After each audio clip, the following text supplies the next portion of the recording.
نحمده ونصلي على رسوله الكريم أما بعد فأعوذ بالله من الشيطان الرجيم بسم الله الرحمن الرحيم ما كان محمد أبا أحد من رجالكم ولكن رسول الله وخاتم النبيين وكان الله بكل شيء عليما وقال النبي صلى الله عليه وسلم أنا خاتم النبيين لا نبي بعدي آمنت باللہ صدق اللہ مولانا العظیم۔ ہم نے ہر دور میں تقدیس رسالت کے لیے وقت کی تیز ہواؤں سے بغاوت کی ہے توڑ کر سلسلہ رسم سیاست کا افسوں فقط ایک نام محمد سے محبت کی ہے توڑ کے سلسلہ رسم سیاست کا افسوں فقط ایک نام محمد سے محبت کی ہے۔ میرے واجب الاحترام میرے بھائیوں بزرگوں اور دوستوں، آج 7 ستمبر بروز جمعرات کا دن ہے اور 7 ستمبر کے دن قادیانیوں کے خلاف پاکستان کی سرزمین پر قادیانیوں کو اقلیت قرار دیا گیا تھا، اور اسی حوالے سے آج ہم ختم نبوت کا یہ پروگرام سجایا گیا ہے، جس کے اندر دیگر علماء کرام اپنے اپنے خیالات کا بھی اظہار فرمائیں گے۔ اللہ رب ذوالجلال سے دعا ہے کہ جو کچھ کہوں اس پر ہم سب کو عمل کرنے کی توفیق عطا فرمائے۔ میرے دوستو، سید المرسلین خاتم النبیین رحمت للعالمین حضرت محمد مصطفیٰ صلی اللہ علیہ وسلم اللہ تبارک و تعالی کے آخری نبی ہیں، اور آپ صلی اللہ علیہ وسلم کے بعد قیامت کی صبح تک کوئی نیا نبی نہیں آئے گا۔ جو کوئی بھی نبوت کا دعویٰ کرے گا وہ کافر، کذاب، دجال اور دائرہ اسلام سے خارج ہوگا۔ مسلمہ کذاب نے جب عقیدہ ختم نبوت پر ڈاکہ ڈالا اور ختم نبوت کا دعویٰ کیا تو صحابہ کرام نے اسے واصل جہنم قرار دیا۔ اسی طرح جب مسلمہ پنجاب مرزا غلام احمد قادیانی نے انگریزوں کی ایما پر اور خواہش پر میرے اور آپ کے پیارے مدنی کریم صلی اللہ علیہ وسلم کی ختم نبوت پر ڈاکہ زنی کی تو علماء اسلام نے مرزا قادیانی پر کفر کا فتویٰ صادر کیا۔ مرزا غلام احمد قادیانی اور ان کے پیروکاروں کے خلاف تحریک شروع کی۔ قادیانی 1947 تک انگریزی سرکار کی سرپرستی میں کام کرتے رہے۔ جب انگریز بر صغیر پاک و ہند سے ذلیل و خوار ہو کر جانے لگے تو انہوں نے قادیانیوں کو اپنے ایجنڈے کے حوالے کیا تاکہ ان کے جانے کے بعد قادیانیت کا پرچار اور اسلام پاکستان کے خلاف سازشیں کرتے رہیں۔ قادیانیوں نے منصوبہ بنایا کہ پاکستان کو قادیانی اسٹیٹ بنائیں گے۔ اسی مقصد کی تکمیل کے لیے ظفر اللہ خان قادیانی کو پاکستان کا وزیر خارجہ بنایا گیا، جس نے اہم اور کلیدی عہدے پر قادیانیوں کو تعینات بھی کیا۔ 1951 میں مرزا محمود قادیانی نے ایک مرتبہ بڑا دعویٰ کیا اور کہا کہ 1952 کا سال ہمارا ہے، عنقریب ہماری حکومت آنے والی ہے۔ امیر شریعت حضرت مولانا سید عطا اللہ شاہ بخاری رحمۃ اللہ علیہ مخالف کٹ کھڑے میں کھڑے ہوں گے۔ امیر شریعت حضرت سید عطا اللہ شاہ بخاری رحمۃ اللہ علیہ نے یہ خبر پڑھی تو پورے ملک کا دورہ کیا اور اپنے ساتھیوں کے ساتھ امت مسلمہ کو قادیانیت کے فریب اور ملک دشمن عزائم سے آگاہ کیا، پورے ملک کو تحریک کے لیے تیار کیا۔ جب 1953 کا سورج نمودار ہوا تو امیر شریعت سید عطا اللہ شاہ بخاری رحمۃ اللہ علیہ نے بآواز بلند مرزا محمود کو للکار کر فرمایا، اب میں مرزا غلام احمد قادیانی کی جھوٹی نبوت کا کس طرح آپریشن کرتا ہوں۔ تو شاہ جی نے تمام مکاتب فکر کو ایک سٹیج پر جمع کیا اور قادیانیوں کے خلاف تحریک چلانے کا فیصلہ کیا۔ اس وقت حکومت کے سامنے 3 مطالبات رکھے۔ نمبر 1، ظفر اللہ قادیانی کو وزارت خارجہ سے الگ کرو، اور نمبر 2، مرزائیوں کو غیر مسلم اقلیت قرار دو، اور نمبر 3 مرزائیوں کو کلیدی اسامیوں سے الگ کرو۔ یہ 3 مطالبات، ان مطالبات کے حق میں جلسے بھی کیے، جلوس بھی شروع ہو گئے۔ اس وقت کی حکومت نے مجلس عمل کے مطالبات ماننے سے انکار کر دیا۔ حکومت نے پولیس کے ذریعے تشدد شروع کیا اور گولیاں برسنے لگی۔ شمع رسالت کے پروانوں، رسول پاک صلی اللہ علیہ وسلم کے پروانوں نے اپنی اپنی جانوں کے نذرانے پیش کیے، خون کی ندیاں بہنے لگی۔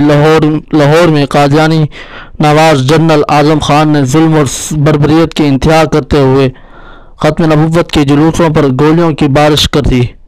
لاہور کی سڑکیں خون سے سرخ ہو گئی۔ 10,000 عاشقانہ نے ختم نبوت کی عزت و ناموس کی لاج رکھتے ہوئے اپنی جانوں کی قربانیاں پیش کرتے ہوئے شہادت کے عظیم مرتبے پر فائز ہوتے گئے۔ امیر شریعت حضرت مولانا سید عطا اللہ شاہ بخاری رحمۃ اللہ علیہ اور حضرت مولانا قاضی احسان احمد شجاع آبادی، شیخ التفسیر امام الاولیاء حضرت مولانا احمد علی لاہوری رحمۃ اللہ علیہ، مجاہد ملت حضرت مولانا علی جلندری صاحب، مناظر اسلام حضرت مولانا لال حسین اختر رحمۃ اللہ علیہ، مفکر اسلام مفتی محمود رحمۃ اللہ علیہ، مجاہد ملت مولانا غلام غوث ہزاروی، مجاہد ختم نبوت مولانا تاج محمود رحمۃ اللہ علیہ اور مولانا عبدالستار نیازی اور دیگر علماء سمیت تقریباً 1 لاکھ مجاہدین ختم نبوت کو جیلوں کے اندر بند کیا گیا۔ پیارے مدنی کریم صلی اللہ علیہ وسلم سے عشق و محبت کی خاطر مسلمان ماؤں نے بے مثال قربانیاں پیش کی، جسے دیکھ کر غزوہ احد کی یاد تازہ ہو گئی۔ یہاں تک کہ عشق محمد کے جذبے سے سرشار ماں نے فیصل آباد میں ہزاروں کے مجمع میں حضرت مولانا تاج محمود کو اپنا شیر خور بچے کو پیش کیا اور کہا، یہ میرا کل اثاثہ ہے۔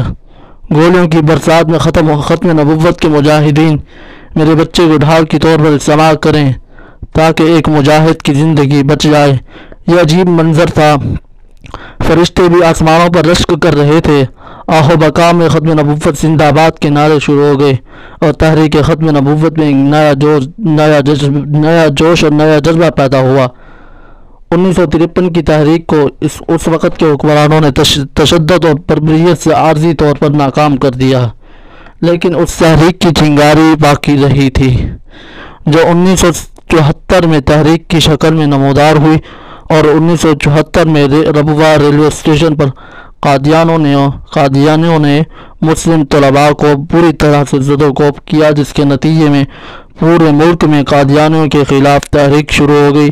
تحریک کو ختم کرنا جناب بھٹو صاحب کی حکومت کے لیے مشکل تھا، کیونکہ اسمبلی سے باہر تحریک کی قیادت محدث العصر شیخ الحدیث والتفسیر حضرت مولانا یوسف بنوری رحمۃ اللہ علیہ اور اسمبلی کے اندر قائد جمعیت مفکر اسلام مفتی محمود رحمۃ اللہ علیہ اور بابائے جمعیت حضرت مولانا غلام غوث ہزاروی رحمۃ اللہ علیہ کر رہے تھے۔ مفتی محمود رحمۃ اللہ علیہ نے بھٹو صاحب کو کہا کہ قادیانوں کو غیر مسلم اقلیت تسلیم کرو، لیکن بھٹو صاحب نے انکار کیا اور مفتی محمود رحمۃ اللہ علیہ نے دلائل کے انبار لگا دیے اور بھٹو صاحب کو کہا، مرزا غلام قادیانی نے اپنی کتابوں میں لکھا ہے، جو مجھے نہ مانے وہ کنجروں کی اولاد ہے۔ مرزا قادیانی نے اپنے آپ کو گالی دی ہے اور پارلیمنٹ سمیت تمام مسلمانوں کو گالی دی ہے۔ بھٹو صاحب نے مرزا ناصر قادیانی سے پوچھا، مفتی صاحب صحیح کہتے ہیں کہ جھوٹ ہے؟ مرزا ناصر قادیانی نے کہا، مفتی محمود صحیح کہتے ہیں۔ اس کے بعد پہلے بھٹو صاحب نے اور بعد میں تمام اراکین اسمبلی نے مرزائیوں کے متفقہ طور پر غیر مسلم اور کافر قرار دینے پر دستخط کر دیے۔ اسی طرح مفکر اسلام مفتی محمود رحمۃ اللہ علیہ دیگر اکابرین کی وجہ سے مسلمانوں کا 90 سالہ مسئلہ حل ہوا اور 1984 کے اندر شیخ المشائخ حضرت خواجہ خان محمد رحمۃ اللہ علیہ کی عمارت میں تحریک چلی۔ صدر جنرل ضیاء الحق نے امتناع قادیانیت آرڈیننس جاری کر کے قادیانیت کا جنازہ نکالا۔ 7 ستمبر ایک اہم ترین اور تاریخ ساز دن ہے۔ اس دن ملت اسلامیہ کا بہت بڑا فتنہ اپنے انجام کو پہنچا، لیکن نہایت ہی بدقسمتی کی بات ہے جو ملک اسلام کے نام پر بنا تھا، آج قادیانی اور قادیانی نواز تنظیمیں حکومت وقت سے مطالبہ کرتی ہیں کہ حدود آرڈیننس اور توہین رسالت کا قانون ختم کیا جائے۔ جس طرح 6 ستمبر کی طرح 7 ستمبر بھی ایک اہم اور تاریخ ساز دن ہے۔ 6 ستمبر کو ملک کی جغرافیائی سرحدوں کی حفاظت کی گئی تھی اور 7 ستمبر کو ملک کی نظریاتی سرحدوں کی حفاظت ہوئی۔ غداران اسلام وطن مرزائیوں کو باقاعدہ قانونی طور پر بھی مسلمانوں کے جسد سے ہمیشہ کے لیے علیحدہ کیا گیا۔ 7 ستمبر کو ہمیں اس عہد کی تجدید کرنی چاہیے جس طرح نبی پاک صلی اللہ علیہ وسلم نے فرمایا انا خاتم النبیین لا نبی بعدی۔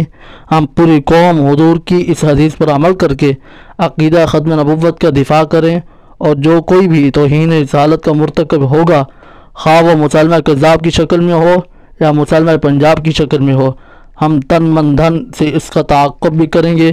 الحمدللہ پوری دنیا میں عقیدہ ختم نبوت کی دفاع اور قادیانیت اور عیسائیت سمیت تمام فرق باطلہ کی سرکوبی کے لیے دن رات سرگرم ہے۔ پوری دنیا اور خصوصاً پاکستان کے ہر شہر میں مجالس کے دفاتر اور مبلغین سال بھر متحرک رہتے ہیں، لاکھوں کی تعداد میں لٹریچر چھپوا کر مفت تقسیم کرتے ہیں تاکہ امت مسلمہ قادیانیت کے دجل و فریب سے محفوظ رہے۔ اللہ تبارک و تعالی سے دعا اللہ پاک ہم سب کو ختم نبوت کے دفاع کرنے اور آقا مدنی کریم صلی اللہ علیہ وسلم کی صحابہ کا دفاع کرنے کی توفیق عطا فرمائے۔ وآخر دعوانا ان الحمدللہ رب العالمین۔